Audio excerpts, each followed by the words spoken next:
Yeah, so this is the Bon Jovi Talk podcast. Again, I've got a good friend Jimmy on. You were on about 2, 3 months ago, something like that. So last time we kind of spoke about the backstage and kind of what's going to happen this year, 2024. Since then, there's been obviously a lot of things to talk about. Legendary come out. We got information on the new album, which is out in June. Obviously the documentary we all heard about, rumors of the documentary happening, and then we finally got a date for it. And yesterday was when we all got to watch it, or certainly all had access to watch it. And obviously we've briefly spoke over WhatsApp about it. So today's the day where obviously we can kind of have a good chat about it. I know we both kind of binge watched this. So first and foremost, what did you make of it? I really enjoyed it. I had planned to try and watch it all over the weekend, but I couldn't. I had no self-control and ended up, yeah, watching it all yesterday. Yeah, it was great. There was a lot in there that we already knew, but it was honest. The stuff with Richie, I thought was really quite powerful. The stuff with Jon in 2022 absolutely broke us. It was really, really hard to watch. I'm not usually a person that gets like mega choked up by watching TV and films and bits and pieces like that. But the scene after it's the middle show that can't remember what it was, Omaha, something like that, and sort of John action when he was just lying on the floor. That was Yeah. it. I was like, man, that was a kick in the sort of kick in the nut. Um, it was a hard watch. There was bits on there I obviously would like to have seen a little bit more focus on these days, just because for me, I think that's the pinnacle of the band's songwriting. Again, there was a couple of albums in the 2000s that I think got skipped over a little bit. So the Circle really got sort of a real sort of there was note about sort of the massive gigs that I guess that they played around that time. And also the O2 residency, I thought that would have got a little bit of a mention just because that was it 11 nights in the end. It was a hell of an achievement for the band. So there was a few things like that, but I do get with the sort of the running time, why those decisions were made. Yeah. I thought it was produced beautifully. I think the choice and songs were fantastic. I really hate to say this. I really enjoyed hearing Limitless in it. I Hey. hate Limitless as a song, but I thought Limitless worked really well how they used it. The scene in episode 4, when they was talking about living with the ghosts, and they'd just used sort of Dave's sort of organ and piano and John's vocals, which I thought was really sort of well produced. Yeah, it had a lot of heart in it. Um, yeah, I think I agree with what you said. It's a solid 8.5 out of 10 for me. Yeah. If the album's as good as the documentary, I'm going to be very happy. Yeah, definitely. Yeah, I kind of done my immediate reaction. I say immediate, it's probably about an hour after, really. And I think I was mentioning to people last night, I think the one thing I'd like to do again is kind of watch each individual episode at a time. So watch one episode, then go back to the next one the next day, and so on, and kind of reflect on one episode throughout the day, because all four was just like, wow, like what's just gone on? Do you know what I mean? And exactly the same as you, I think there were certain aspects that went on too long, and there was stuff that they did miss out. But then I think that's just being diehard fans, that we kind of want the stuff we want in there. And I think, as you said, like the albums like The Circle or the O2 Residency and stuff like that, it would have been nice to see and hear a little bit, because obviously they were special shows, whether people enjoyed the shows or not, even just set list wise, they were special shows. So it would have been nice to get a little bit of a backstory to that. My main question or main thing, obviously, it's kind of been the talk of the documentary, and I'd sooner get into that earlier than later, is obviously one, Richie, and the second one's kind of Jon's vocals. So we'll start with Richie. Obviously, it has been 11 years. He's been gone for 11 years. We've never really had an explanation. The explanation's kind of just been, there was no fight, and being in a rock band's not a life sentence. But yesterday, it kind of felt like Jon Shanks was to blame. I felt that's how it come across. Are your thoughts the same? Yeah, 100%. I think that whole sort of end section was quite painful as a diehard to watch that. Um, because you could see there was a lot of issues there. And I hate to say it, I was just agreeing with a lot of what Richie was saying. I think Jon came off very well in the documentary, but that whole 2013 period did not do him any favors. And yeah, I'm gonna find it really hard when hopefully we see the band and seeing Shanks on that stage, because yeah, I genuinely feel that he's got so much to blame there. Um, I just didn't like his body language. Yeah, I know it was edited, and these things are going to be sort of done for dramatic purposes, but the laugh that he gave, it it comes to me as, I don't want to put my tinfoil hat on here, but he wanted to be a part of Bon Jovi. He wanted to be Jon's sort of right hand, and he found a way to do it. I think Jon's got a lot himself to blame. That I've always said to you that there's a parallel universe out there that in 2013 the band sort of said, okay, we're going to go and just have a year away. Richie toured half. Um, Jon stuck out a couple of solo stuff, and then in 2014, 2015, we had a fresh new album. Um, I would be very, very surprised, and I'll put this out to all of your viewers, that anybody would class What About Now as a favorite album, or even sort of a top five, top 10 album, um, because it is by the numbers, it is bland. There's a few tracks on there, but there's nothing that I ever go and think, oh, I'm really in the mood to listen to What About Now today. It's yeah. Um, I also found it quite strange. I thought the first three episodes, Richie was really quite open, and he had a lot to say. And then the final little interview, it was almost a little bit, I don't know, it was a bit awkward.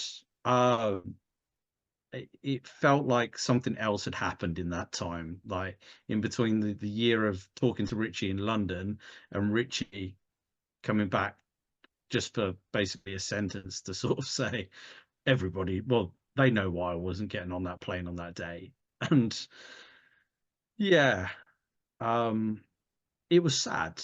I guess that's the thing. You watch 4.5 hours of a documentary about brothers and seeing Richie and Jon together for that last hour, half an hour or so, it was heartbreaking from a diehard's point of view just yeah. to see that. And yeah, Shanks has got to take a lot of that on the chin. I think the reaction was, kind of everyone's kind of on the same path with it all, which is quite rare in Bon Jovi land. But that documentary most definitely didn't paint Shanks in the best way at all. As you said, it kind of the laugh that he was doing when he was kind of telling the story, and obviously, as you said, things can be edited and stuff like that. But that was, you could tell that was in the same take. Obviously, he almost seemed like he was, I don't know, it come across like that was his plan all along. And it may have been, it may not have been, I don't know, but that's how it kind of come across to people. And, you know, I don't think that's healthy at all. And obviously, eventually, I think that was going to end up happening. The sad thing for me was, which I never knew, and I don't know whether you did or the listeners did, that, Richie kind of came into the studio and the fighter was already, the guitar was already planted for that, and you kind of going, that must hurt. You're the lead guitarist, you've been his right-hand man for, at that point, 30 years. Um, to then turn up and your work's already been done and pretty much the album's done without you, that's got to hurt, because although Richie may have had his problems, certainly in the studio, he was never an issue by the sounds of it. He was, Aftermath of the Lowdown spoke for itself, really. Aftermath of the Lowdown, piss all over. What about now, in my opinion? So he was more than capable in the studio of doing the work, do you know what I mean? That must hurt. And I think, that's the first time where I've actually, in probably the 11 years, actually kind of felt sorry for Richie. You feel the same, or? Yeah, I think it was a big thing because John done a lot of talk about the fighter being sort of his song on the album, that this was the song that meant the most to him. And yeah, not having Richie as your the guitarist on there. I agree with everything you said there. And yeah, I did come away feeling sorry for Richie. And I think Richie did come, there was something where he said about John had this strange thing with time. It sounded like everything was rushed. Everything. Well, we know John Yeah, wanted to buy an NFL team. This is what happened in 2013. There's no, it wasn't commented in the documentary, but we know that John was yeah, out there actively saying that he wanted to do that. And that whole album and tour cycle was to get money. That was what John was doing. So he had a time frame to get that album out, and it just sounds like that Richie didn't come across, probably he was like, right, I'm going to be at the studio at 9 o'clock and then I'm going to start recording. Richie would probably get there at 10:30 and yeah, then just mess around and whatever. John just seemed like it was that whole thing from when we watched What About Now? No, When We Were Beautiful documentary. Um, and John come across as that CEO businessman. That's exactly the kind of John that was coming across in 2013, that we need to yeah, do this now. This isn't a plan. We need this done in 3 weeks. Then we need to be putting a single out here. We need to be on tour here because I need to be finishing this tour in December so we can then have the money in the bank to go and buy this NFL team. And it bit him on the ass because I think Richie,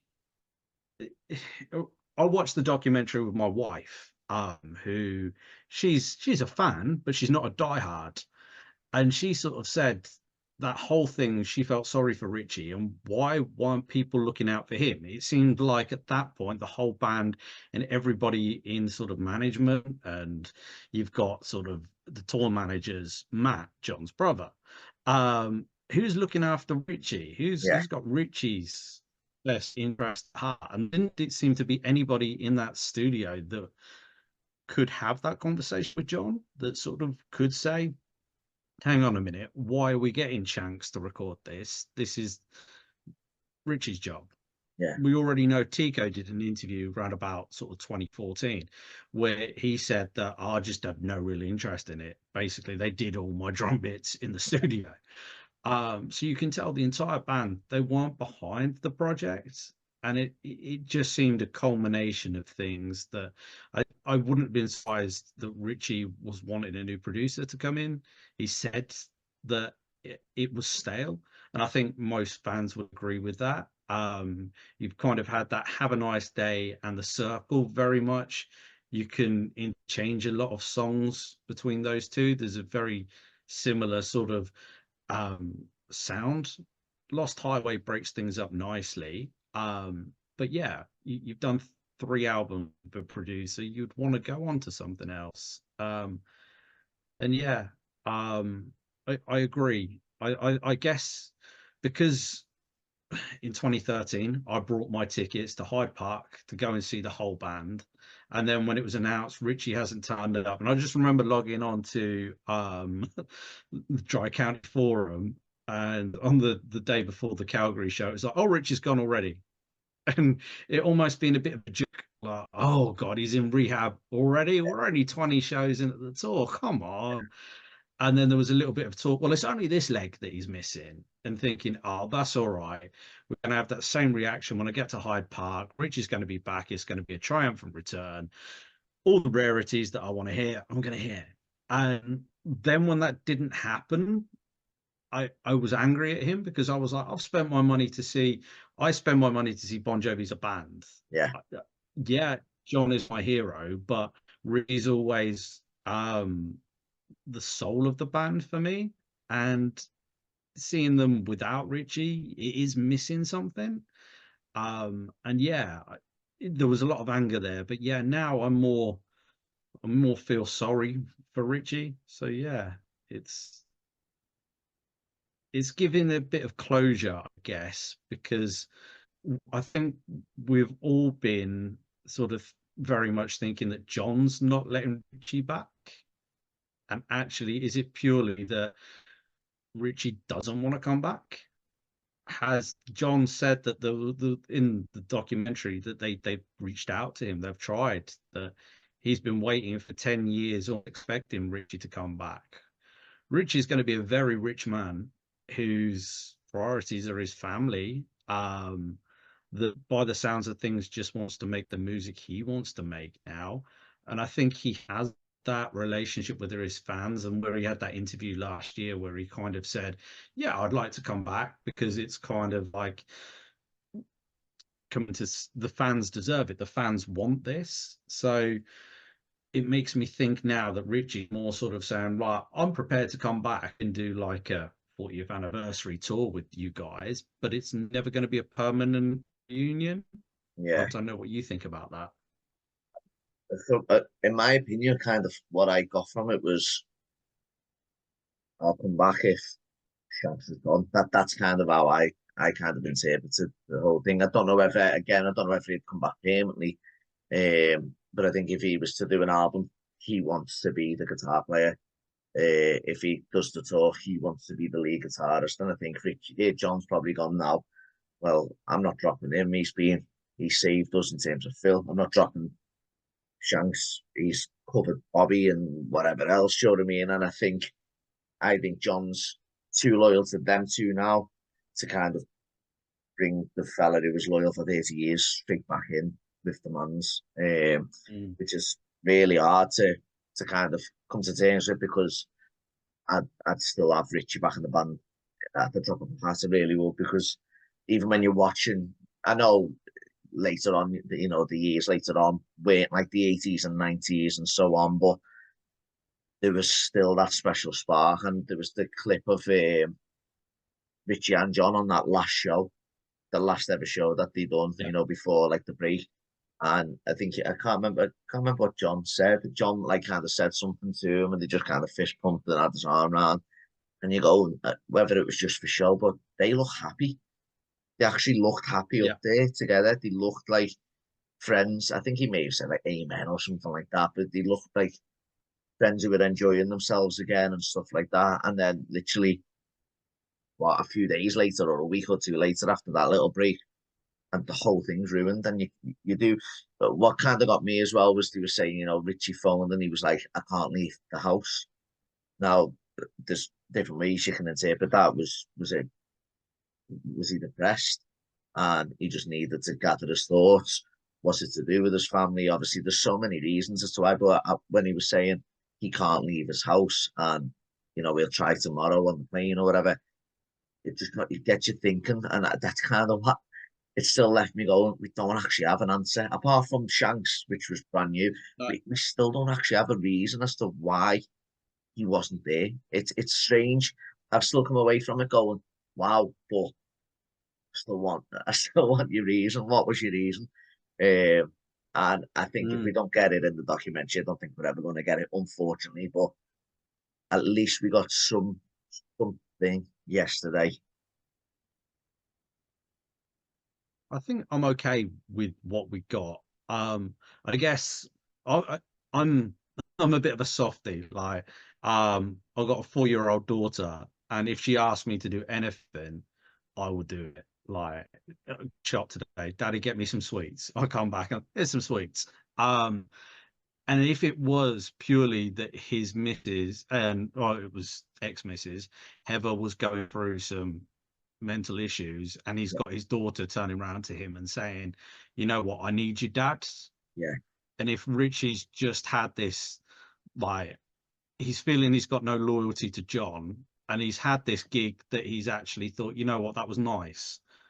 I'm happy if this journey ends here for me because I've got to um sort of go look after my family. The issue I've got with that though is he then almost went straight out and then got with Orithani or whatever her name is, and then went on sort of several random little tours and was out in Australia with her. And it was like, okay, it's like, I thought you was coming, like, did your daughter need you for that summer? And yeah, then it was like, oh, things with mum are okay. Like, and I'm it does seem like there is some unanswered question, and that's yeah, where I thought that last little interview with Richie kind of hinted at that they knew why I wasn't on that on that plane. yeah, And it was more aggressive, and that's what my wife picked up on. She was like very much like, oh, Richie's pissed off. And I was like, you think? And then yeah, we kind of paused it, and then we spoke about it, and she was like, yeah, something's happened there. yeah, Um, so yeah, it's sad. The one thing I will say, it kind of gave me an answer to why Everett is in the band. Like, he seems a great guy. yeah, But I didn't realize it was purely to replace kind of Richie's vocals. yeah, And that was quite an interesting little moment.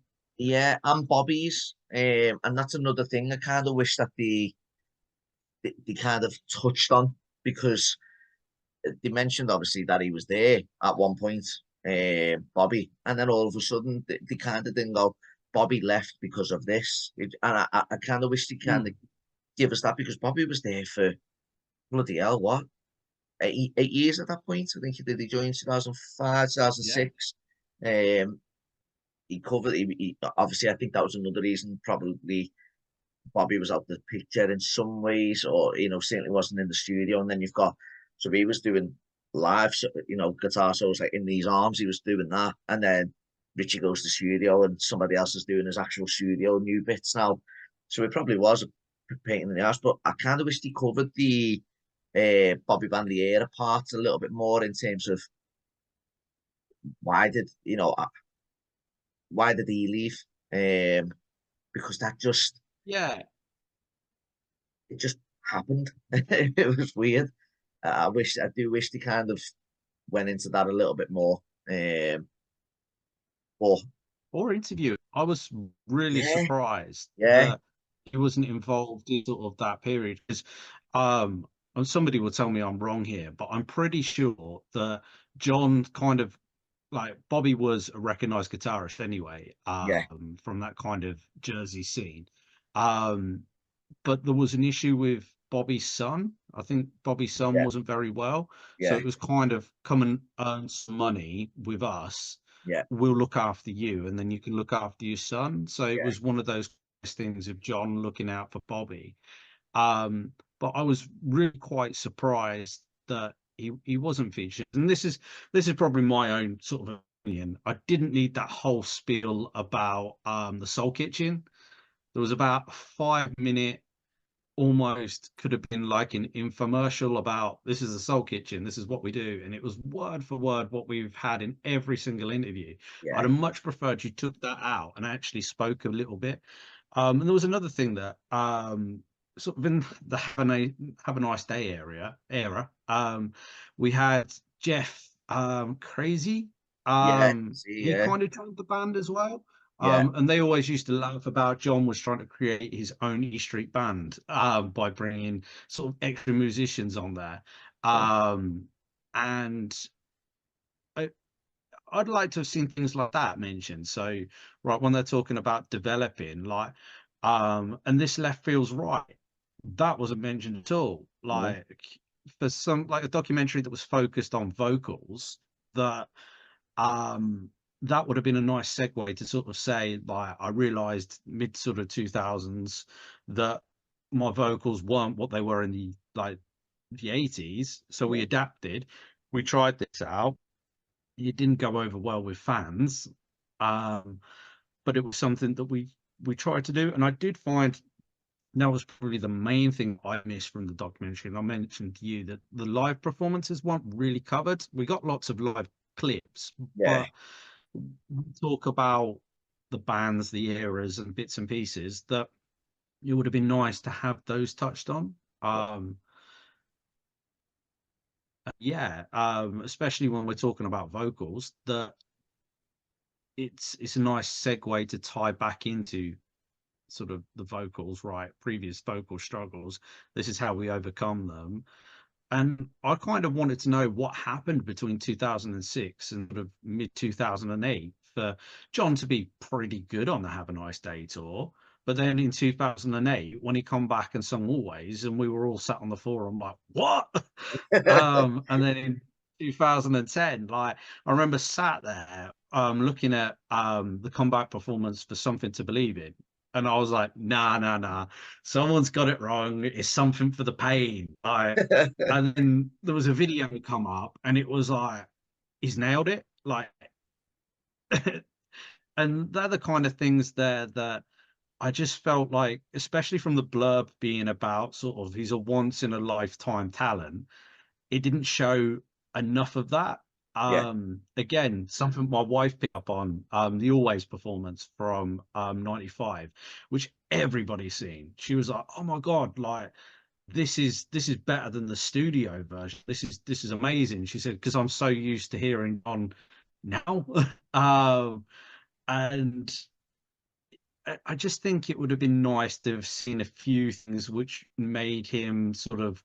There was a few things where they sort of touched on him being inspired by Elvis when he looked back at the Elvis movie and things like that. But there's got to be bits in the archives there that when he nailed Hallelujah, like even if we just use Hallelujah from the Lost Highway tour, just to show the range of his vocals, because we saw that he'd lost these vocals, and everybody knows, like, yeah, the key change in Living on a Prayer, but there's more to Jon as a vocalist than the key change, and that's kind of me as a fan. I would love to see those things that we see in like Dom's premieres um in as close to like great condition as possible. And it may be that they don't have the footage there, but it would have just been nice to have sort of said, right, this is kind of what he has lost. And even when Jon was talking about it in 2010, 10 years ago, like this is where I want to get back to. I want to get back to that kind of 2010 me, show what that 2010 him was. yeah. Um, and yeah, I guess that's where I'm at with those bits. You know, one thing I noticed, the commemorative moments of the band, they didn't really show. So the big Crossroads, they didn't really go into depth about that at all. And obviously, the biggest hit song certainly in the UK, went to number 2 in the UK chart always. They didn't really touch on Crossroads. I suppose the One More Night live album, that was another kind of, This Is Us live. It was a live album of what they were kind of classing as the big songs then. The box set, nothing on that. Yeah. And that was to say that they've had, well, obviously at the time it was 20-year anniversary, 100 million Bon Jovi fans, 100 million albums sold. Didn't touch on that. And the 2010 greatest hits, there was nothing on that. And I was just kind of going, they probably they're massive achievements for the band. They all done quite well. They hit milestones at certain points. Obviously, greatest hits was how many years after 16 years after Crossroads in Yeah. 2010. The tour kind of went hand in hand with that. There was nothing on that, and I just thought, wow, there's nothing that we would have watched and probably not seen apart from maybe like the O2 shows and stuff. But I was just kind of going, wow, they've actually missed out one of the biggest albums they've ever sold in the Crossroads album. always as one of the biggest hits ever. And then the, the box set, which, 20 years prior to what they're doing now, was their achievement then. And there was just nothing on that. And I just thought they've actually missed out some big milestones here. But as I said to you earlier, I kind of feel like I talk about the negative stuff, whereas there was so many unbelievable moments on that Mm. documentary. I'm going to go back to kind of, obviously, as I said, I want to touch on John's vocals, but I want to kind of go back to the first episode, because I'll be honest with you, when you kind of see like I think they said like episode one was such and such, episode two was such and such, which came out about a week or two ago. On the first one, you kind of go, I don't know whether you had this. I was like, I've seen it all before. That's the one I can kind of not skip over, but that's the one where, okay, once that's done, what's next? But I actually really, really enjoyed the first episode. I thought it was so interesting to see how John formed one himself, really, but then obviously two Bon Jovi as a band. And again, it's nothing new, but it was just nice to see like certain footage and how it all came together, some stories that we probably haven't heard before. And then, just to kind of see them explode, because they literally did overnight, they exploded. Um, what were your thoughts on the first episode? Because I remember obviously you messaged me and said just finished it. I think obviously at that point I think I was an episode or two away from the end. So we were kind of catching up with each other. So what were your thoughts on the Yeah. first episode? Um, it surprised me as well. I guess I was going in, I was thinking, right, are we gonna have to spend a lot of time learning about the band's childhood Yeah, and bits and pieces like that? And that's not kind of what I'm there for. I'm there for the music. yeah, yeah, And I thought it was I think they created, like, editors, directors, producers created a really good story. I thought the whole thing was engaging and straight away humanized John. Like, John to me is more human and tangible now than he has ever been. yeah, Um, I think that first opening little scene where he's got the beard and he's got the real sort of gruff voice 2 weeks post surgery, I was like, man, I've never seen John with like a beard before. yeah, It was weird to see. And I just thought that they told a really good story. And I thought it was nicely how they built up. And the band starts with John, so that's your start point of your story. And then slowly bringing in Dave, slowly bringing in Tico, and then you've got almost like that cliffhanger ending when Richie comes in. yeah, Um, yeah, it was a really I sat there smiling. I'm very much probably like a modern sort of TV viewer. Like, I start watching something, then I grab my phone, and yeah, then I start looking through like Facebook, and then I might like message a couple people, then put it down. But with that, I just put my phone to the side. I was just like captivated by it. I thought it really worked so well, cutting it between 2022 and the past. I thought that was a really unique way of doing things. Um, and yeah, it was emotional. It was, and again, my wife, she's more sort when she indulges my musical taste, she loves Bruce Springsteen. She right, loves Bruce.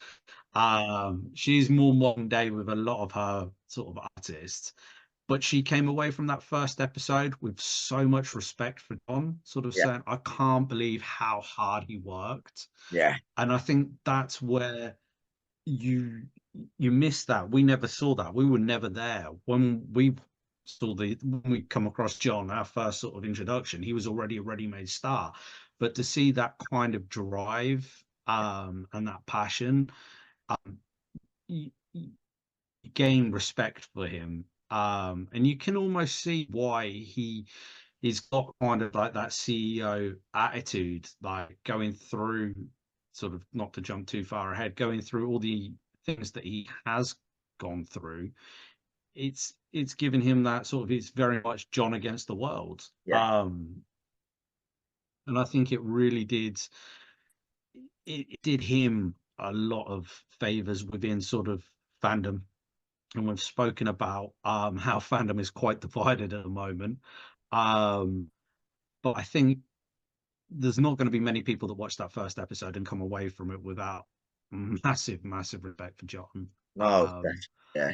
And I read a review where people sort of said, even if you're not a fan of the band, just sit down, watch that first episode, because I think as an introductory to a series, it did everything it needed to do. And it set the next episode up perfectly as well. I I always obviously I'm a lot of us fans have kind of said that in the past. John's a workaholic, blah blah blah blah blah. I didn't realize he worked that hard.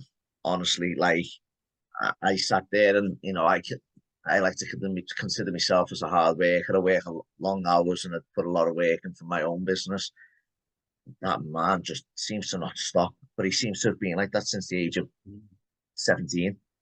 It's like he doesn't know when to stop. And I gained a lot more respect for him in terms of how hard, not just how hard he's worked for Bon Jovi, the band, how hard he seemed to have worked in 2022 for his vocals, because I have been the first to slate his vocals, and I still stand by that. The fellas had surgery, so I wasn't wrong with it, but what we didn't see is how hard he was trying to get them back.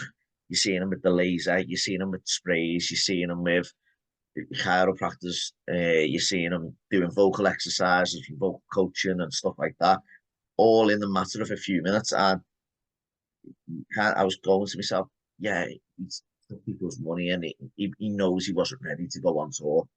But you kind of also flip in, you go, maybe he went on tour because he was hoping that would. Sometimes it takes John a show or two, doesn't it, to warm up? And Yeah. that's kind of what I was thinking when I was watching. I was going, maybe that is what he was hoping for, and it didn't work, and it was worse than he feared. And I can only commend him for how hard he had tried to get his vocals, and I'm glad that he come off stage on that Nashville show. And I know he thought it was a good show. I'm thankful that people around him finally said that wasn't good. You need to either one, give up, or two, do your last resort, which is surgery. Because he said on there, I left that to last. I wanted to try everything else and then that. And I think I made up that Dorothea, if that's true. And Anthony, his brother, kind of said, listen, it might be time to consider them two options. And listen, we might get a tour next year and he sounds exactly the same. Who knows? But I'll praise him a lot more now if that is the case, because he hasn't, he certainly hasn't cut any corners in what he's tried to get it back. 100%. And I think part of the problem that I had in 2022 was it's Bon Jovi the band, and then there's Bon Jovi the company. Yeah. I felt Bon Jovi the company had been, I don't like to use the word exploiting fans, but it was money, money, money, money, money. Yeah. It was anything we can do. JBJ experience, money, money, money, money. Um, this house tour seemed to go on a leg longer than what it probably needed to Yeah. for John's vocals. And I just kind of felt that 2022, my feeling was when he went out there, he went out there for the money, because of my view of Bon Jovi as this is where the focus has been the last probably, or since 2013, has been John wants money to go away and fund his projects. Yeah. And it came a little bit of a culmination is that this product here that you're selling to people is substandard. And it's not like beforehand there was any sort of talk that John's struggling. Yeah. there wasn't any sort of promo where he sort of said, I don't know if people would do that. I don't know if is if any artists have ever turned up and sort of said, yeah, come and see me, but I'm not what I was. Yeah, Um, yeah, it was heartbreaking to see. And I think I messaged you because I said it seemed like he needed somebody in that room to sort of say when they were rehearsing, this isn't working. yeah, Um, and was people doing that? And that's what it seemed like they were later when Obi was being interviewed later on. He sort of said that in the middle of the tour he had to have conversations with Jon. Um, and then just to circle back to Richie, it sounded like Richie was the one in the room that would say to Jon, "Hey, man, this is not working."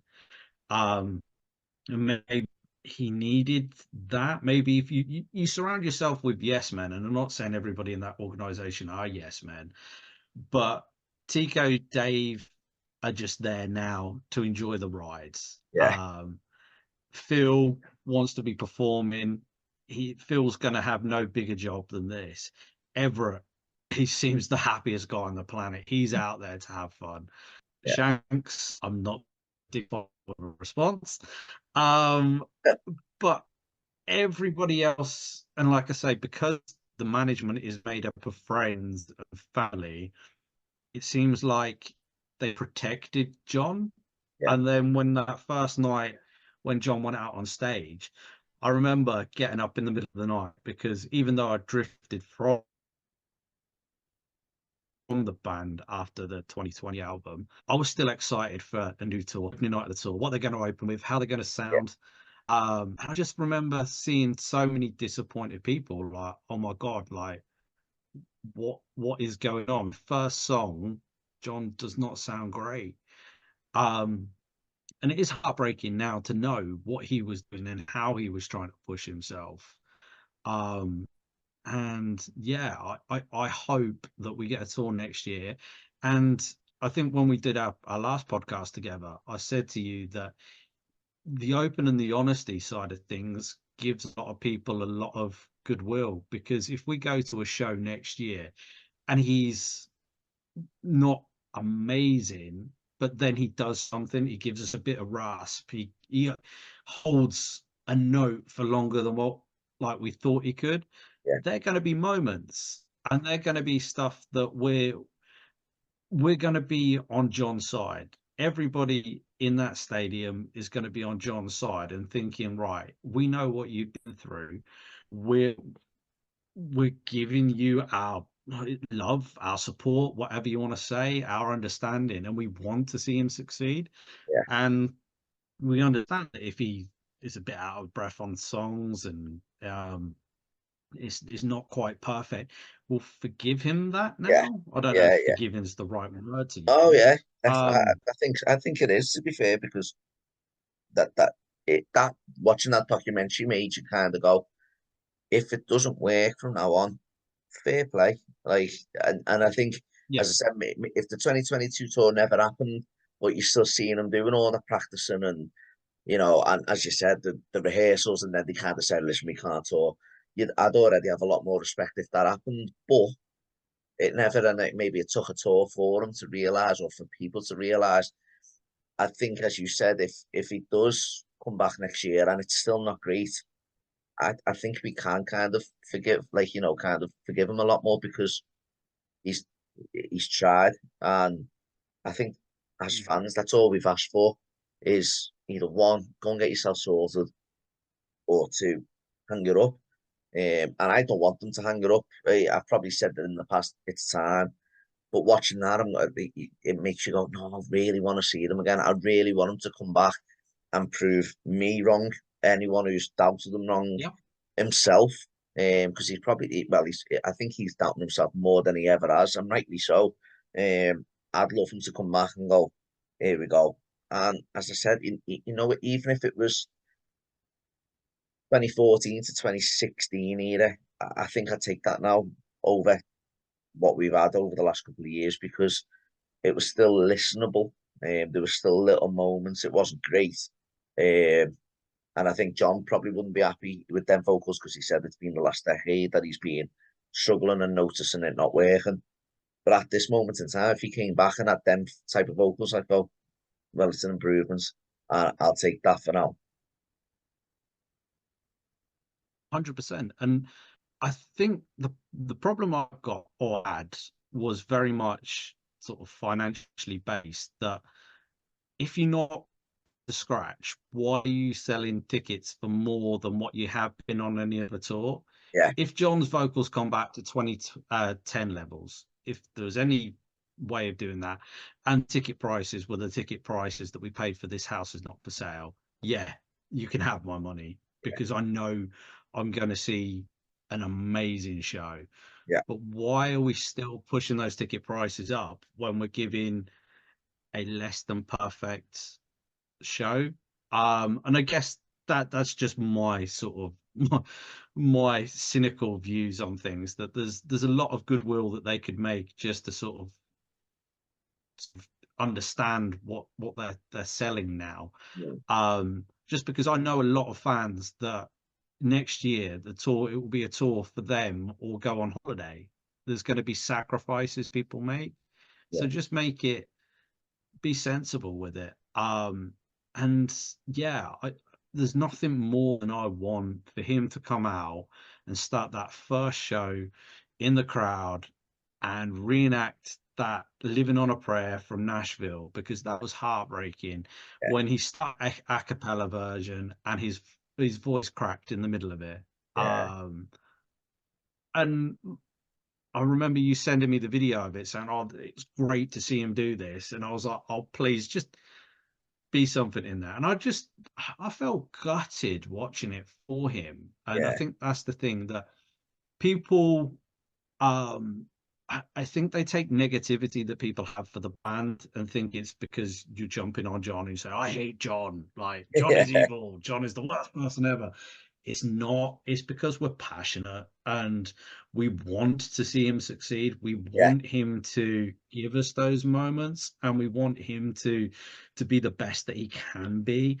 Um, and the documentary will give him a lot of goodwill with people, and I Oh yeah, think it's about keeping that goodwill going. I think that's where it's important. How I think the the band and sort of like the management side of things just keep this goodwill going. um Stop doing stupid things, like things that wind me up. Like, I get an email yesterday to say, "Oh, just to let you know, we've got a limited amount of signed Forever CDs in the store." yeah, And I was like, "Yes, I can go get that." yeah, It was about 15 quid in America. I'm going to get myself that because I'm so excited for Forever. Click on it, and it's US only. yeah, It's like, yeah, great. yeah. I've got like Exactly the same. the LA premiere. It's like emails go out and say, "Quickly, fans, email us back quickly, and then you can come and watch like the show and listen to a couple of tracks." Yeah. I'm openly admit on your podcast, I emailed everybody I could find at Disney in the UK. I emailed any account that was connected with Disney, Hulu, Bon Jovi. I DM'd everybody, and I got not a whisper back. I went to people that, this is how crazy I was with this. I went to people that run film premieres and sort of said, "Have you heard who's running the Bon Jovi premiere?" Nothing. And then, yeah, we know your story and we know how jammy you are. Um, but when you see the people that actually went and it to be like a invite only, it again makes it that exclusive, and it's like, why are you in that? Like, Yeah, the listening parties for everybody. If you want for that little group that clearly free of the bus, do that, yeah, but don't exclude the real fans, because that's what gets. I speak to a lot of people. You promoted an article that I wrote this week, where I just needed to get my feelings out on hands. It was really cathartic to do that. And I've had a lot of lovely messages where a lot of people are feeling exactly the same. yeah, Um, because there is a clear divide in fandom. And I do find the divide more than anything is US and UK. The US tend to have almost this cultish relationship with Jon, where nothing can be said against him. Where I guess UK, Europe, we're very much like, we love Jon, we respect Jon, but we'll have an opinion. And I always use the same analogy with you, that with football, like I'm sure you'll say today, like Liverpool weren't good enough today. Like, doesn't mean, and I'm sure there's players that you'll slay, yeah, and you might have your opinion that I'm sure in your eyes that you absolutely love Klopp, but yeah, was it right that Klopp this season, in the middle of the season when you guys were fighting for 4 trophies, turned around and said, "This is my final season, guys"? Because for me, that put immense pressure on Liverpool's players, yeah, and has kind of, now your season's kind of imploded. yeah. You coming on Twitter and saying Klopp was a muppet for doing that doesn't mean that you love him any less, Oh that yeah, you love Liverpool any yeah, less. yeah, The next match, like middle of next week, you're going to be out there like singing your songs and supporting your team. yeah, And that's exactly. what I take it with Bon Jovi. And I just don't like this thing. And I know we've moved away from the documentary, where people are telling people you're not a diehard because you don't do this. Yeah, I've got mates of mine that have collected CDs, that have been to multiple shows, that don't get involved in Twitter. Yet I would say they're a bigger fan than me. yeah. And I just don't like that kind of thing. And I No, guess I'll just get that off my chest while we're talking about that kind of no, thing, no. because Yeah, it winds me up in 2022 that I would get into arguments with people because there would be a video, and there was a video of In These Arms, which is my favorite Bon Jovi song. And I was like, oh, amazing. They brought it back to the set. And it was heartbreaking to listen to. And yeah, I was like, I just put a simple comment like, oh man, this breaks my heart. Well, what do you mean? John's giving it 100%. Well, yeah, it's giving 100%, but it's not good. yeah, Like, well, he sounds fine. And I'm like, he really doesn't. yeah, And then I got into an argument with somebody because they were like, I want another leg of the 2022 tour. And I'm like, the guy can't sing. And it's yeah, like, well, you're no fan for saying he can't sing. And I'm like, this person, I'm like, I know you watched the documentary yesterday. Are you going to message me? Because John agrees with me. Like, um, yeah. So it's interesting. yeah. It definitely is interesting. I think we've said it a few times. Like when something's kind of been, we've had an opinion on something and it's been proven, like the vocals, or like what about now being up to the standard and not sounding like Bon Jovi and such and such. It all got kind of, it came true yesterday on the documentary, and as you said, there's going to be Yeah. people now who are kind of going, "Ah, his vocals, blah blah blah," and you're going, "Hold on a minute, you absolutely ripped me apart when we mentioned that." Do you know what I mean? But yeah, do you know Mhm. another thing about the podcast? The documentary. I was really surprised Lorenza wasn't on there. Um, Yeah. I've done a full tour with them. Obviously, still does shows with Jon. I've heard a story about the pair of them too. That they had a little falling out, but I don't know whether that's true. It could be a load of rubbish. But I heard a story about something on a cruise when they were on the cruise, and it was a solo for her, and Jon jumped in the crowd, and everyone stopped watching it, and you can visibly see her either mouth like something like the words of "what a knobhead" or "what a dickhead" or something like that. Um, there was that's the story I've heard, and whether after that, because I don't think obviously Jon hasn't really performed anyway since then, but you don't really see or hear of her anymore with Jon or Bon Jovi. Yeah. But I think obviously, as I said, that's kind of because Jon's not performing. But the fact that she wasn't on the podcast, I keep saying the bloody podcast, the fact that she wasn't on the documentary kind of made me go, "Ooh, is this true?" Because again, the Nashville influenced album, she played a huge part in that tour. Yeah. I presume it's her playing on the album, but she played a huge part in that. And for her not to be included, even with a slight interview or a slight clip, or yeah, I don't know. What are your thoughts on kind of Lorenza, Bobby, as you said, Jeff not being on them? There was a few people that I'd have liked to have seen on there that weren't, and I know it's going to be hard to fill everyone, and maybe they did get interviewed, and it just wasn't worthy of being put in. Who knows? But yeah, I just thought hearing Bobby in particular, I was like, wow, like I thought we'd see them, or I certainly thought we'd hear stuff about them. Definitely. I think for me, like the first probably 2.5 hours of the documentary was exactly what I wanted. I think it covered the slippery area, the Jersey area like amazingly.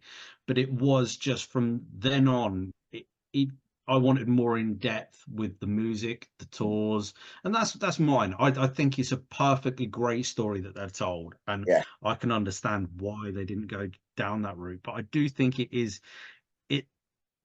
with this being a documentary about the band and the music, that it would have it was an opportunity to explore things that we don't usually hear, because we've all heard John talk about Runaway and yeah, knocking on the DJ booth. We've heard that story.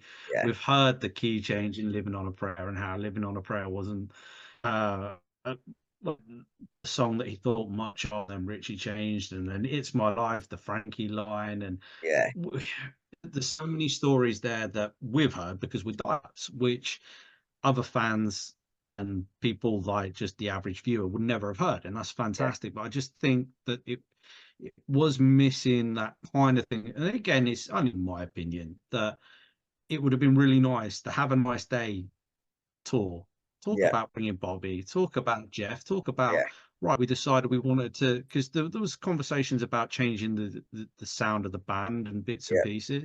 Like that's a great opportunity to bring that in. And then the same with Lost Highway, like bringing Lorenzo in, yeah, um, and it gives an opportunity of some more interesting footage, because so many, like there's a really cool performance of Bells of Freedom yeah. where Lorenza plays what's the song she plays? It's the song that always gets played at funerals at the end of she just did that as a end to Bells of Freedom. It will come to Amazing Grace.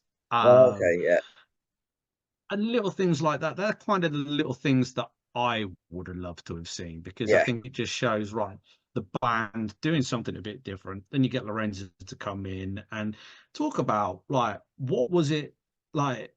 Again, we're celebrating the band. Like, imagine getting a call to say we want you to come and be part of our Nashville project, and then come on tour for us. yeah, Like, how like that to me is a story. Like, how do you feel when you have the band approach you and say, come and work with us for like a 2-year cycle? yeah, Um, and I think if the story about Bobby is true about his son, again, it kind of shows with John that whole thing, and it then ties into 2013 that you've looked after Bobby because he's your friend, you want to yeah, support him with his kids' treatment, um, and how in 2013 you couldn't shut that tour down because you are responsible for all of those people's livelihoods. yeah, And it genuinely looks, and what I loved, again, what my wife picked up on was there was so many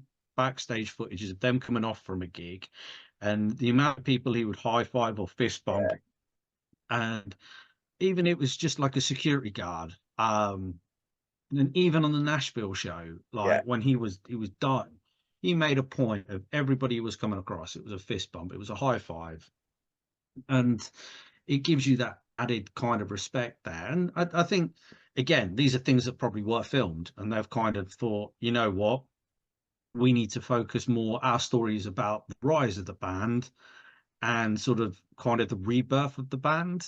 yeah, Um, and to us, like the different eras have all got their massive like highs and lows and bits and pieces. And it may just be that these days was just quite a boring era for the band, that everybody was having their families, they were all getting married, and they made some good music. yeah, And there's no stories to tell around that. It may be same for like the Lost Highway, I think it was just missing talking about what happened there for Jon's vocals to be so good.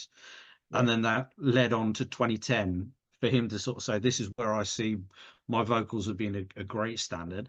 And then you do your little bits of talking about sort of this house is not for sale. I yeah, thought that was quite an interesting when we saw a bit more about sort of house. And I enjoy the album. I yeah, think it's a solid 7 out of 10 album for me. I think the first half of the album is great. Um, then I do feel with Reunion, Come On Up to My House, Our House, a few of the tracks at the end there, just it kind of runs out of steam. But yeah, it kind of felt like they were almost trying to paint this house as like a latter day Slippery or New Jersey. Um, and I know again that's just good storytelling, but I yeah, was just like, I don't know if I can agree with like that. And yeah, I it is personal preference, isn't it? yeah, Because those guys that have made like I'm not sure what Gotham's sort of relationship with the band is. Alex, the editor producer, I know he enjoyed Slippery, New Jersey, was a fan around Crush. yeah, And then I think he'd listened to albums, but wasn't a diehard. So he's going to tell a story that he feels for a mainstream audience. And that's what I guess we need to remember. It's a yeah, story for a mainstream audience. And like I just use my wife as the example because when we finished, she sort of said that I really respect Jon now. I yeah, really get Jon. I really like Richie. She said she thought Tico was great. yeah, Um, and it was quite interesting that Tico had that almost he was able to say, right, you know what, I've got issues, I'll go away and deal with those issues. And he did. And that's in sort of in comparison to Richie, it was kind of like you kind of think, and I know that it's not the time and place there, that could they have done more for Richie? Could there have been more of right, actually? And I hate to say it, that after 2010, sort of realizing that Richie was falling off the wagon a bit, things were not right, and could they have yeah. done more for him at that point instead of jumping back out on tour? Um, but yeah, I've got two things that I probably should have started with, and they've just come into my head. First one, Cadillac Man. ah, Like, um, wow, you know what I mean? Like, what did you think? What did you make of that? Not only the performance, actually seeing Jon choose that song, put it in, and sit there and listen to it. What and kind of say the fans will be happy with that. What did you think of that? I thought it was a beautiful moment. I hated the fact that Gotham Chopra mentioned it in an article like Yeah, about a week ago, because I think if we'd have all sat down and then that had come on, I yeah, think that would have been the moment that every fan would have spoken about. Um, yeah, I just thought it was amazing to actually hear it in that quality. It sounds a great song. I've always enjoyed the songs from the performances that we've heard anyway. And Dom had done a really good version of cleaning it up a couple of years ago, and put it on his page. Whereas just to actually sit there and hear it, and the big thing for me was like, when are you going to put it out? You've yeah, given us like a minute or so, because I kind of thought when it faded away and then we got a really nice montage that are we literally going to have a 3 minute 30 section of just playing this song, and then it cut back to the tape player and then I was like, oh, yeah, and I'm like, yes, Jon, that's what your fans want. yeah, yeah, Like, yeah, um and this is going to probably flip it to being a negative, that I have found that one side of the fandom that was a massive highlight where people have like, oh my God, Cadillac Man. Like, this is like a holy grail. Like, it sounded like instead of a studio track, it was more of a live rehearsal. Yeah, Um, uh, but to have it in that quality, and when we yeah, actually get it, that is just going to be such a great thing. The other side of the fandom haven't mentioned it. And that was quite an interesting thing for me that we were looking for different things in the documentary. They were more excited that they got to see Jon's ass.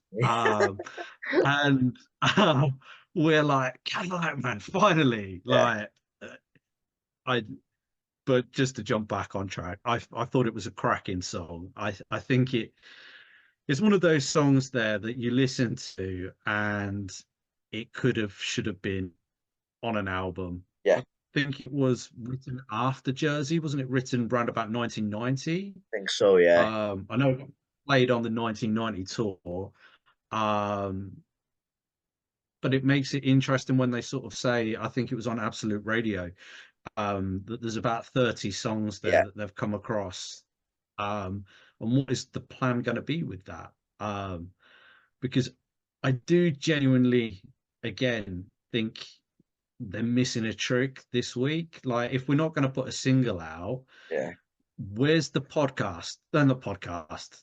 I'm copying you now. Where's the playlists? They yeah, needed to do a thank you and good night playlist, and stick it out there for yeah, people. yeah, And then you could have chucked Cadillac Man on there. yeah, Cadillac Man is never going to get them a number one, but for the fans, that is something that we've all wanted and never thought we were going to get, quite frankly, in sort of like that kind of quality. Um, that I'm just like, what are you going to do with it? Don't leave yeah, us another 10 years before you do that. And again, it's that kind of thing that I would kind of like to know what this archiving's going to be, because we've got the backstage with Bon Jovi, and that's great. yeah, We're getting slow updates. Sounds like that they don't realize they're putting things on there.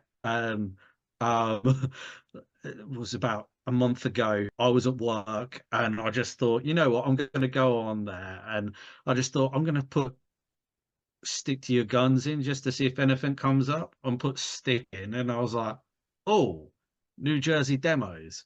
And then literally messaged to you and was like, they've got this song Living in America, listen to this.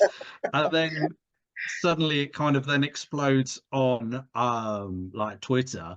yeah, um and I'm like, should that have been up there yet? Because everybody's listened to everything that's New Jersey related on there. yeah, So when they do eventually launch it, it's going to be very much like, oh, it's easier to find now. yeah, But yeah, I just want to, I guess I want to know whether, like, are they just going to put 30 seconds up of Cadillac Man on there, or are yeah, they going to give us the full song?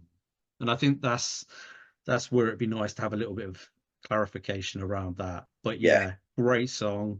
Well, Makes me excited to see what else they've got hidden. yeah, yeah. It was. It was great to see. It was great to hear. And as I said, it was extra nice that it kind of wasn't just in the background. You seen John get the cassette and put it in and sit there and watch it himself. And as I said, kind of say the fans will be happy with that. He knows that we want it. Obviously, Obi knows we want Mm. it because a lot of fans ask him when they see him about it. The last point, there was a couple of songs from the new album that you got to hear. So obviously we got to hear Hollow Man. And I know obviously on the end of like some TV show a week or two ago, or whatever it was, it kind of got premiered, but there was obviously voices in the background and stuff like that. Whereas yesterday we kind of got to hear it, quite a fair chunk of it anyway. And then you kind of seen John rehearsing the song in the studio. I know you messaged me saying, was it we made it look easy? I didn't put two and two together. It didn't sound familiar for me to say it was that, but as I said, it may have been, but I don't think it was. What really struck me, and one of the hardest parts, I know we've kind of said John falls to the floor after one of the shows. I know we've kind of said, we see him with the beard and he looks, it's sad to hear him with his voice. One of the hardest parts of that documentary for me was when he is absolutely kicking himself when he's practicing one of the new songs. So he hears it back, and the hardest line for me was, "That doesn't sound like me." I thought that Mm. was so like it was so sad to hear him say that, and then you see him, his arms up on, he was on like the door frame, kind of like ticking away, and goes for a walk, and then you see him in like the corner. He almost looked embarrassed to be doing it, but he was stood in the corner trying to hit this note, and he was just shaking his head, going, "I can't do it." I thought that was so sad to see. That for me was one of the hardest parts of the documentary, in all honesty, because that's post surgery. Not before, where you see the rehearsals and he's taking people's money. I know that sounds bad, but you can't sympathise with him. This is in the studio where he could turn around to Shanks and go, "That sounds shit. You know what? Had a bit of auto tune or whatever it is now." Yeah. He genuinely looks so disheartened that that man singing and the voice that he was listening to didn't sound like him, and it didn't. When they did play it back, I was going, "Oh, I hope that isn't the finished article of this song." And then he turned around and went, "No, Mm. no, that doesn't sound like me." I was like, you know what, fair play. But I thought that was so sad, that little moment there. I guess I was surprised that it went into showing us a bit of Forever because, what was it, up to April 2023? Yeah, Was it April, March June, 2023, June. something like I think that? I think it might have been June. Um, Was it June?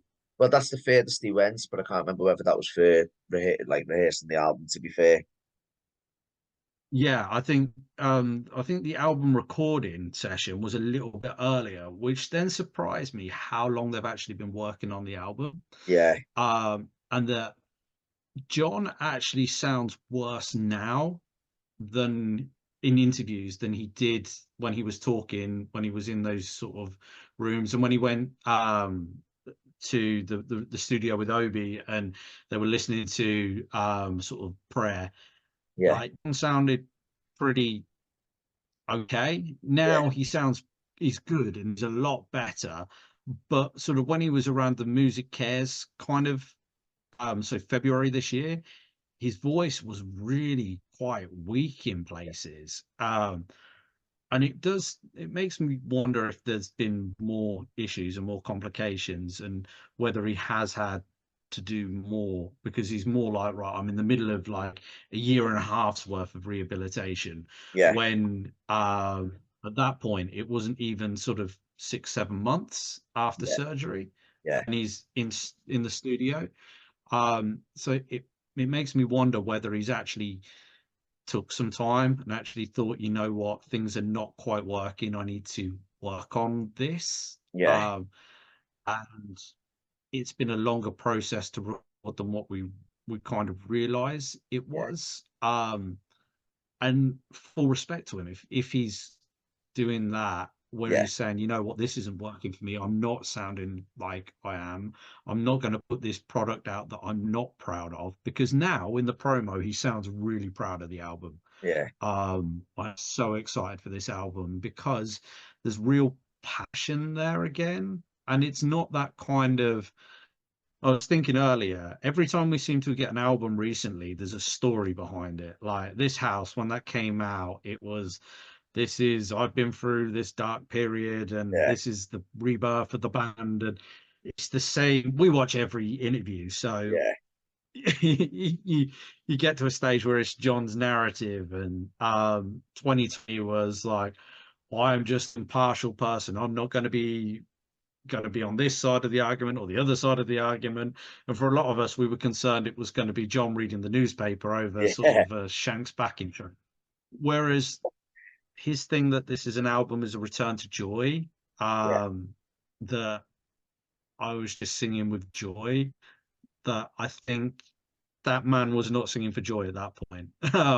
yeah, And maybe it has took them 6 7 8 9 months on from there for him to get to a point there which he's delivered a product that he's proud of. yeah, um and again, I'm not expecting ever to sound like Keep the Faith. yeah, I just want to know that he's given his all, and that's what he looks like he has done. And I yeah, think that's where you can forgive like a dodgy pronunciation of a word here, or something that's a little bit flatter than what we'd expect, because we know that he's putting 100% into this. Probably can't forgive him for sticking Legendary out as the first single, but it just sounds like that there's a bit of, and I think we spoke about it the other day, there's a bit of a difference with this album over the last few albums. This is him choosing to put an album out. yeah, This is not him putting an album out to put bums in seats in a yeah, stadium. yeah, This is something that I think he can stand behind and the band can stand behind and say, we wanted to do this. This is us as a band where Bon Jovi is in 2024. yeah, Um, and it's kind of about legacy. And I think that legacy was beginning to be tarnished in 2022. yeah, He's now got, with the 40th, an opportunity to really cement them as like a legendary band. yeah, That you stick a killer album out, um, they're doing clever things, like they were using "You Give a Love a Bad Name" in that movie trailer. yeah, That's going to get views. You've got, they were all over the place with promo for this album. yeah. For the documentary, I just want that to follow through with the album. Same. Um, Yeah, same. they're not going to get a number one single. They're going to get a number one album, Yeah, and they can actually, I think they can bring a lot of fans back, because I think a lot of fans that I've spoken to, like after I put that article out, I had a few people that had got off like the ride at Crush, or got off at sort of, even like What About Now, it was like yeah, Rich is gone, I'm gone, that yeah, sat down and watched the documentary and thought, okay, right, I'm going to give the band one more go. yeah, And I think it's a chance there. And I think from what John said, that the album's got a lot of different sort of um musical sort of ideas on there. Obviously you've yeah, heard more songs than me, um but it sounds like there's some middle of the road pop rock. It sounds like there's some heavier stuff, there's yeah, more experimental stuff, there's a deeply personal song. yeah, With, like we said, we've heard Hollow Man, but then there seems to be Living in Paradise, we know nothing about really, other than it was co-wrote with Ed Sheeran. yeah. My First Guitar. um what was the other one? There's another one that's at the back end of the album. Like um Waves, Walls of the Jericho, Seeds. Waves, yeah. Waves of Jericho apparently is another quite heavy song. Yeah, So it sounds like that they're doing something different. It's not going to be vanilla. Um, I guess that gets me excited, and I've not felt this way about the band in a long, long while. And it had started. The biggest thing for me was them doing the surprise album drop for the debut, yeah, when they stuck that out at midnight, and we was all like, "Oh, this is cool." yeah, We've heard a lot of tracks before and bits and pieces, but this was like, cool. Bon Jovi don't do cool stuff. Bon yeah, Jovi just, they'll do a Japanese edition. yeah, Um, and I was like, okay, this is cool. Then we had to build up in February to hearing John sing, yeah, getting rumors of a new single, and it's like, this is exciting. yeah, A steady performance. Legendary sounded okay live. yeah, Me being a big Bruce Springsteen fan, seeing John and Bruce together is a wet dream for me. So I'm like, love that. And then move on, and we've got like the documentary being announced. Amazing trailer that they've done for the documentary. yeah, Got us all buzzing about that. Launching the backstage, that's great. We're getting some little nuggets on there. Just need a little bit of clarification what's going to go on with that. yeah, And then we've got this build up to the album, and 90% of people that have heard stuff on there are positive about it. That are yeah, actually saying, you know what? It's not Slippery. It's not New Jersey. It's not Keep the yeah, Faith. It's not These Days. But there's something about it. yeah, There's some substance. And just to touch on Legendary, and I know I've bashed it a bit, a perfectly serviceable song in my eyes. It's okay. in sometimes songs when you fit them in an album actually work better than if you listen to a song on their own. Oh, 100%. Um, and I like the fact that John sort of says that he feels with Forever. Forever tells a story. Yeah, And Legendary is a perfectly good song just to kind of get you sort of like, right, here we go, right. And then you've heard like the next song after that. And yeah, if that builds up and if we get a bit of a story as well, that we could be onto something special. And then you yeah, want them to keep that going because if we're celebrating the whole year, we're only in May. June, halfway through the year, we're going to get a new album come out. And then what's the back end of the year look like? yeah, There was the interview that John said with the other day where he'd finally pressed the button on some shows this summer that they've gone yeah, past the point of no return, yeah, shows in Europe. So it's like, what do they look like? Are they going to be Palladium? Are they going to be full album shows? That's exciting. We've got that to look forward to. Um, I did like the fact Dave on the red carpet for the premiere in London. They were speaking to him about the vocals, and Dave paints a very different picture to John. Dave's like, "No, he's fine. He'll be all right. No, don't worry about that. Yeah, he's all right now." And I'm like, actually, sometimes it's nice to hear that from like Dave and Tico because John likes to peddle a story, and John's like, my vocals, my vocal yeah, surgery, all yeah, this, my struggle, blah, blah, blah, blah, blah. Where Dave and Tico are very much like, nah, we'll be out touring. yeah, Yeah, whether it's going to be in 6 months' time or 9 months' time, yeah, we'll be back. Don't worry, it's fine.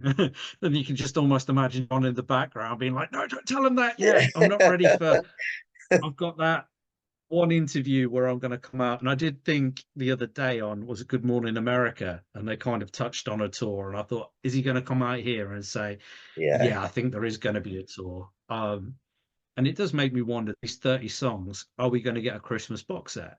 Are we going to get digital releases? That we've still got, if they are planning on celebrating the whole year, like we're going to have an amazing first 6 months. Like, yeah, what other surprises they got for the next 6 months? yeah. You know, and I think, as you said, there's the talks of because I've heard that the band are back in May, to the UK. So I presume obviously that'll be the last bit of promotion for Forever coming to the UK. But it makes you go, okay, what are they going to go on? Are they going to go on live telly? Are they going to perform at? I don't even know what's up. Britain's Got Talent, maybe something like that. Yeah. Are they going to perform on the One Show for once or Graham Norton or whatever? I don't know what's on, but you know, it gets you kind of going now. You know, when are we going to see John perform his song again, like a song he's wrote again? Yeah. Because obviously, I know we got the Jimmy Buffett thing, but apart from Music Case, which he kind of had to perform there, we haven't had anything. Obviously, we got the fake, but he was pretty much lip syncing for 90% of it. Yeah. So it'll be nice to kind of see him perform a song from the new album, whether it is Legendary or whether it is whatever the next song will be in May, because that's when again we've kind of heard that the next single will be. Um, it just makes you it's getting you. It is, as I said, or as you said, should I say, it gets you excited. It's the first time I come away from that documentary and went, I fucking love that band, and Yeah. it's been a while since I've probably said that with regards to something they've released or an interview they've done. Even when I came away from London, 2 weeks ago, yeah, I was like, I love them, but it was oh my God, I've met them, loved them. When I was watching the material they've done, the hard work they put in, the effort that they've shown, rehearsing this and, vocal surgery and Tico with us, as you said, like his drink problems and stuff like that, to still be performing now and still be looking happy. I was like, yeah, I absolutely love this band. And I couldn't have Yeah. sat there for 5 hours for anyone else other than Bon Jovi. I really couldn't. And it just shows just how dedicated fans, how dedicated we are as fans to watch it or binge watch it. Because I know there's people out there who are fans but haven't even watched an episode yet because they're kind of like, oh, I'm done with them, I'm done with them. Do you know what I mean? And it's going to be nothing new. I've seen it all before, and they haven't. Mm. Because if we haven't, they certainly haven't. And you Yeah, know, there's what 6, 7 weeks away till the album. I can't wait, honestly. And I'm really open. My negative about the promo in terms of Thank You Goodnight, they've done so much. I was expecting, and I've messaged you a couple of times saying, "Oh, on my way to work, some fellas ripping off posters. Is there going to be a Thank You Goodnight one? Because there's an Amy Winehouse one, or there's a whoever yeah, else, Elton John, or whoever it's been doing documentaries and stuff. Is there going to be?" And there hasn't been, and I'm hoping that for forever because it's such a standout logo. I'm really open to see billboards and posters and buses going around like it was with the 2019 tour. That's what I'm really open for, and I hope they just promote it like the album as much as they can because, as you said, it hasn't got a tour to fall back on yet, and they need to sell this album. Not they probably don't yeah. in terms of legacy and anything like that. If it tanked, John will probably go, "All right, the tour will be next year. I'll get money from that." But I think they just, as you said, there's nothing kind of supporting it because documentaries been and gone now in terms of in 6 weeks, 7 weeks, the thing's going to be about the album, at the talking points of the album, and I really want them to hammer the promotion like they have. So I feel like there's a new interview. I feel like there's 5 or 6 interviews a day from the band that we're seeing. Every time I go onto Twitter, there's a new article or there's a new like radio interview or TV show or something. If they do that in the UK, as you said, with the one show or Graham Norton or, as I said, Britain's Got Talent, maybe perform. I doubt it, but something like that. Tell you what, mate, we'll be flying with promotion if that's the case. 100%. I think it's easy to do that. That they're back in the public eye. Just keep it flowing. Yes, yeah, They need a new single needs to be out within the next week, two yeah, weeks. Um, Hope is not Kiss the Bride. I know a lot of people want to hear that song. Um, and I know there's a lot of talk around it, but stick out Living Proof. If that's the song that I find it very odd, and I sent my mate James an interview where John was like, "Yeah, Legendary isn't the best song on the album. yeah, There's a song on there, Living Proof, that everybody seems to like at the moment." And I'm like, "Well, if your fans are telling you that, yeah, stick that song out." yeah, Um, and that's the only thing that I don't want them to do is to put something out that grinds things down to like a hole. Because you've got Legendary, which is middle of the road, that hits your radio 2 audience. Awesome. Um, but stick something out to draw fans back in. yeah, And I'm going to just turn the light on because I'm disappearing. Um, See us now. Um, so yeah, I'm excited, and I think I love the fact that I work from home a lot at the moment, just to personal situations. And I love the fact normally about midday, that's when articles get released. So I've been timing my dinner to have the same time that all of these articles come out, yeah, and I've driven my wife insane because she's like, "It's another interview. It's another interview." Even after watched the documentary yesterday, and she said, "Oh, thank God! Like, are we done with Bon Jovi for a little while now?" And I said, "Sunday night, there's a new interview with John on. There's another hour interviewing." Really? Um, and it was just so funny because then I find her walking around the house today singing "Born to Be My Baby," and I'm like, yeah. something It's sticks. catching on. But yeah, and I think this is the thing there that they've got an opportunity now. Like, I think people love a comeback story. People love like a sporting comeback story. People love to see people succeed. And John's gone through and done all of this promo about the struggle. He's gone through and done all of this about like the vocal surgery, all of this. Now it's time for him to do that comeback. Yeah, And I absolutely. just, like I say, I would love like live TV, whatever, pitch black, sing Living on a Prayer, and Yeah, nail Living on a Prayer, and you're gonna just blow people away. And even if that's just a pipe dream, just come and sing Legendary. yeah, Like, It's just this. I just want to see. I think that is you hit the nail on your head on the head there. That's the next step. We just want to hear what's the band sound like now.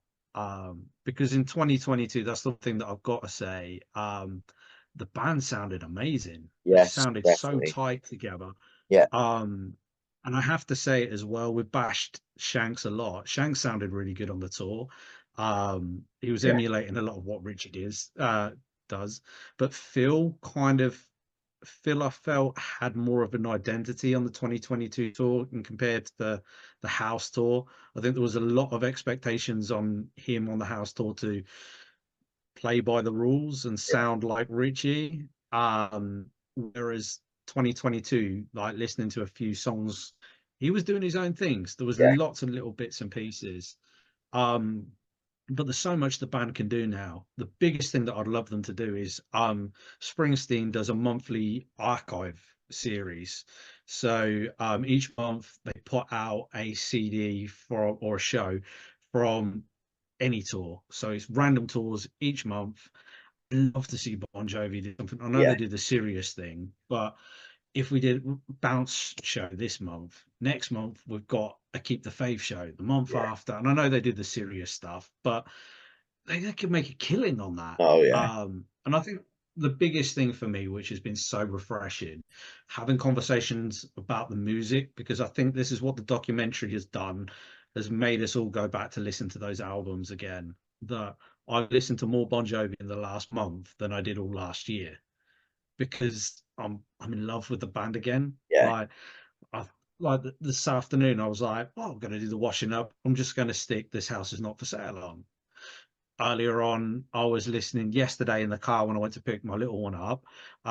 Slippery. I just chucked Slippery on, and I'm listening to it more, and people are, and it's like it's nice. It's yeah, nice to feel to see that positivity, and it was nice. I guess yesterday was the most united I think the fandom has been because I think everybody loved the documentary. yeah, There were people there saying that it was the greatest documentary they've ever seen. There's people on there that are saying it was good. But for my people, they come away exactly the same as you and me, yeah, just saying, I love this band yeah, and I want to see what's next. And I think that's the beauty of it. And like for them filmmakers there, that they made a fantastic story out of our favorite band. yeah. They gave us they gave a lot of people probably that love that band back. And that's some great work from them that Oh God, we can yeah, all come away from watching that product and feel that good about the band because I think 90% of us watched When We Were Beautiful and thought, oh, yeah, um, definitely. yeah, and That that's it's not definitely something how I that came felt. away. Yeah, with this, it was definitely where you go. John comes across well. He comes across like a nice guy, as you said. Even on the Cleveland Yeah, show, for instance, as you said, he's high fiving people, but even just kind of how he is with Obi, how he was with the band around the table when they're having the food, how he was with Matt, and my opinion on kind of Matt, but I actually thought I got a little bit more respect for him yesterday because I was going, you know what, like he genuinely loves his brother. As soon as the show finished, he was there. He was the first one, kind of. He's the first one that he's with because obviously he's the security. So he's mm, probably the first guy who he speaks to. And I don't know. There was a softer side to John that I saw yesterday. Whereas you go back, as you said, to When We Were Beautiful 15 years ago, and you go, fucking hell, he works hard work. I'd hate to work for him. yeah, And I got the complete opposite. And whether might sound daft, whether it's because he's not. I mean, he's still a good-looking fella for his age, but he's not the look at me with my hair dyed and it all in place, and look how cool I look in my vests and stuff like that. He's a 60-year-old man who has let his hair grow out. He's gone grey. He's looking older. He's not as fit as he used to be. His voice isn't what it used to be. Has it just humbled him a little bit? Has it made him go, mm, oh, even the Richie thing, or David and Tico may have sat him down and said, listen, just slow down a little bit. Don't be, everything hasn't got to be perfect. You just don't know. But I did, I kind of come away from it going, he's come across well there, and I don't think that's down to editing skills. Don't get me wrong, he's not perfect at all, but it made me come away going, he looks at, and I said it, I think I said it on my video the other weekend. You know when Jon's in a good mood. We've Yeah, seen that many interviews with him. Um, we've seen him in a grump or look fed up or kind of be short with people. I feel like this run of promo stuff, he has looked the happiest he's been in a long time. Even when he's going on a Zoom call with yeah. someone, he's like, "Ah, my old friend, blah blah blah," or asking how they are and stuff. Usually it's like, "Hiya," and he's just ready for the next question. Gives it, and he looks dead stressed. And he's got this big frown. Whereas this time he's smiling. He looks younger. I think he looks about 10 years younger recently than he did in 2022. He looked awful in 2022. I think he looks younger. He looks Yeah, fit. He looks happier. And I do think having the surgery and saying and finally coming to terms with this is who I am now, not dyeing his hair and being somebody else. This is who I am. I think that's actually humbled him a little bit. I agree. I think he looked tired in at the end of that Nashville show. He looked exhausted Yeah, mentally, physically. That guy was done. yeah, And I do think that maybe the idea was 2023 was what they wanted to get out there and do in the 40th anniversary. That was that was clear from the documentary. That was the plan. yeah, And I think it got to the point there in 2023 where they had to say at the start of 2023, no, and he's had a year off, that he yeah, has had a year to probably reconnect with himself. Like yeah, for us, like we don't have a basement of archive stuff, of clothes, of memories, of like tapes and bits and pieces. And yeah, yeah, for us, Cadillac Man was like an amazing find. But for John sat down there, he's going to remember writing that song, yeah, performing that song, yeah, and thinking probably about like um just that whole thing, and then looking at different shows and different bits that people have brought to him, that it's probably done him some good to connect with his legacy as well, yeah, that he's come to terms that probably 20 years ago I remember him getting really like pissed off when people would say like you'll be remembered for living on a prayer, and him being like, oh no, no, I don't want to be remembered for that, I want to be remembered for the songs that are on this album, yeah, I want to be remembered for what's to come. yeah, But he seems now he's got to a stage there where he's happy that like that's his legacy, that yeah, you've got prayer, you've got bad name, you've got wanted, you've got all the success off of like Jersey, that they're going to be the songs that have defined him. Um, and yeah, he seems happy to be in a band again, and maybe that thought of losing that has given him the fight to actually think, you know what, I want to have one more round of this. That yeah, um, he must be at a bit of a strange point of his life in the sense that his kids are all going away and getting married this year, that he's going to be needed as a dad, but he's not going to be needed as much. It's him and Dorothea at home, and it's like, right, what do I do now? Like most people his age is thinking about retiring, like, yeah, but what's his thing? Is it going to be right? Actually, I want to back out there, and I want to sell the desert out, like one last time. And it's kind of, you can see some fire in him, and I think that's what I've spoken to a few people recently where I've said that he just seems passionate again. yeah, He just seems, there's something, you hit the nail on the head, there's something so different about him, there's something so much more relaxed. Maybe that simple fact of the matter is that he feels that he's not got that voice in his head. And I did want to bring something up as well which I found interesting, and I don't know if it was in the documentary. I think it was actually in an interview that I watched yesterday in between watching the documentary, where he mentioned that he was starting to sing songs again that he hasn't sung in 10 years. yeah, And that made me sort of go, well, what songs do you mean? Do you mean like Hey God? Do you mean This Ain't a Love Song?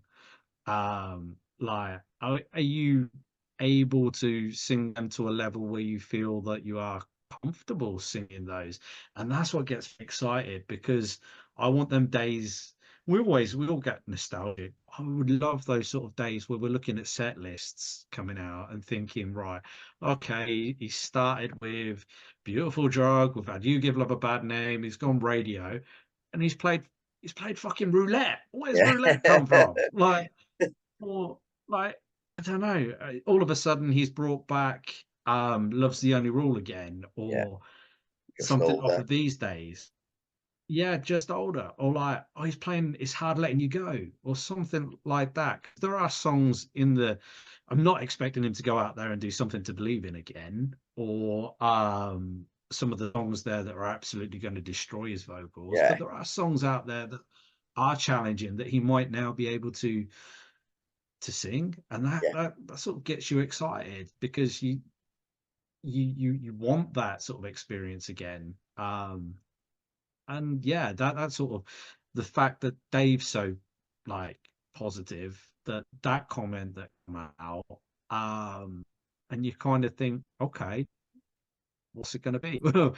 And it's like, yeah, bring it on now. And if it is that demon has kind of lifted, that he's took a year away or a year and a half away, he's focused on himself Yeah. and got to that point where it also looks like the band been spending a lot of time together, like Yeah. Dave, Tico, and him, like just the three of them. And I Yeah. think it's been quite refreshing not to have the disrespect to Phil. Phil's off doing his own bits, and Yeah. Shanks is doing whatever he's doing. But it was just nice to see the three of them together. Yeah. And they seem really happy together. The Ken Bruce interview that was the other day, I thought that was a great interview Was. because Yeah. Tico was involved in it, and Dave was involved in it, and then Jon Yeah. was involved in it. It just felt like I'm talking to them as a band and not talking to them as a person. Yeah. So yeah, No, I'm with you there. I think it's been nice to see them all. Like as I said, even in 2022, it was only John that came over and done the one show and stuff like that. And don't get me wrong, there's still been this morning, for instance, where John's been the only one there. But you've got the Absolute Radios or the Ken Bruce, or I was watching another one and it was just John and Tico before. And it's not like they're just completely ignoring them. They're actually turning around and asking them questions. And I think that's definitely been something different because it's not just the Jon Bon Jovi show constantly anymore. And I didn't get that far yeah, from don't get me wrong, probably 70-80% of the documentary is Jon Bon Jovi because it's his band. He's the face of the band. yeah, 99% of people on the street will only know him through the band anyway. You know, everything goes through him, and I get that. Like, I don't know why that's such a big deal for some people because the rest haven't got really a story. They just turn up, play, and go. no, Certainly from the 80s onwards, as you said, with Tico and that. So it is going to be the Jon Bon Jovi story to an extent, but I don't mind that. That doesn't really phase me, to be fair. And I didn't really get that far through it. As I said, the things that we've spoken about obviously are the vocals, but then you have got Richie's dilemma, you have got Tico's drinking, you have got where was Bobby, where was this? There is stuff that, you know, there are other talking points about this documentary than just, oh, Jon Bon Jovi, do you know what I mean? And I think that's a positive to come away from it. And as I said, you know, I'm hoping promo in June or May, June is going to be the band about the band's album because, as you said, they've been in a room performing it together. You're seeing clips where they're rehearsing together. But the last thing was actually one more thing. And do you know what you were saying there about performing songs for the last 10 years? John said he's sung songs that he hasn't sang for 10 years. Do you know what was nice to see in practice? Let It Rain when yeah, he obviously after like post surgery, I think it said that say like I don't know 3 months after surgery or something like that. I love Let It Rain and I hope it stays in the set list because I want yeah. to hear it live. And to see him because I even though he didn't sound great by any means, I actually did think his timing and stuff sounded better than when he has performed it in 2022. And it still wasn't, as I said, it wasn't great. But I was listening to it and I was going, "Oh, he sounds all right here." Um, So yeah, I'm hoping that stays in the set list when if they tour again. I had exactly the same reaction. I was expecting, I don't know what song I was expecting, but I wasn't expecting him to start with that. Yeah, Um, and I said to said to the wife, I was like, I was like, that sounds all right. And she yeah, was like, it's not great. And I was like, yeah, but he's not, there was no breathing issues, there was no yeah. timing issues. And I was like, you got to remember, this is the first time he's used his like his vocal cords to sing in 3 months. That he's going to be rusty. Oh, yeah, But I was like, as a starting point, I was like, okay, I'm on board with this, yeah, and yeah, um, I do. When they come back, I want to hear some of the stuff from 2020. Well, I want to hear "Let It Rain." yeah, Wouldn't mind "Beautiful Joke." yeah, He can bring out "Love Can." The yeah, rest he can leave at home. yeah, Yeah, just don't bring "Do What You Can," yeah. please don't. Yeah, But there's definitely a few. I'd still because we never got to hear it live. There definitely is one or yeah, two, Let It Rain, and in particular that I do want to hear live. I really do. And to be fair, literally makes 10 minutes before we started this podcast, I had Rolo's "Let It Rain" with the harmonica outro on again yeah, because I absolutely love that version. I really do. and that's what I don't know. There is magic in the band still, and I think Oh that's yeah. the thing. Even from 2020, there are 3 or 4 songs on there that you still like. There's magic in that band. Oh They can God, yeah, still do it when they want to do it. yeah, Um, and I think that's what I think about the album. That even if there's not, if there's 12 songs, well, there's 13 songs with the bonus song from Japan.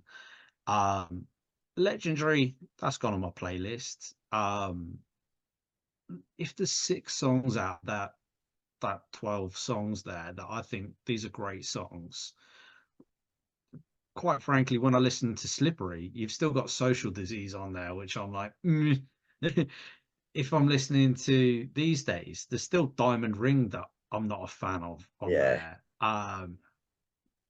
I, I don't go into an album and expect to adore 12 yeah, songs.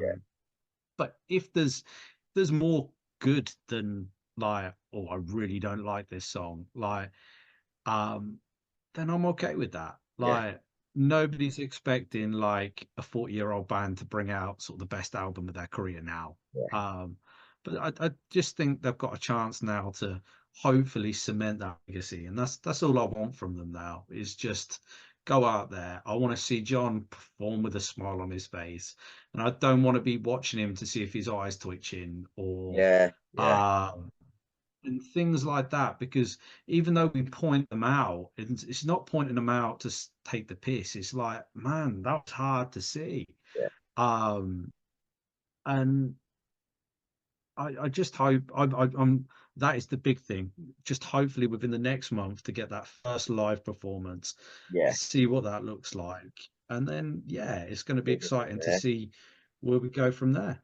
Yeah, definitely, mate. We'll wrap it up there, I suppose, because I still want to do another podcast with you in 6 or 7 weeks when we get the album. So Yes, definitely. we'll definitely let you know, try and catch up on that. But as it was nice to kind of talk about the documentary. The first person I properly spoke to a friend or two yesterday in person about it when I seen them last night and stuff, who watched it, but not in depth. You know what I mean? It wasn't one of them. So it's been nice to kind of get somebody else's side on the podcast, the documentary, and vice versa. It's nice to speak to someone who's kind of got well almost exactly the same thoughts as myself. And let's hope in 6 or 7 weeks' time and we listen to the album for the first time in full. Hopefully, we get it in 6 or 7 weeks' time. Anyway, I don't want to hear it before then, so hopefully we can discuss how good the album is, like we have with the documentary. Because, as I said, on a whole, first time watching, I reckon if I watch it again, I'll enjoy it more. In all honesty, because I'll kind of Yeah. go right. It's not new. It's not. I can properly watch it and kind of dissect each bit. Um, I'm looking forward to kind of reviewing even more stuff with you in the near future.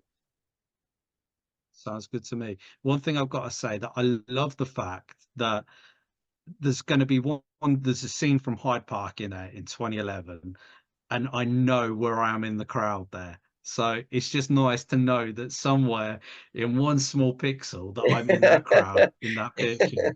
And that's what I was like. So like there's no like zoomed in picture of me, but there's a pixel there that represents You know me it's you. in that documentary. But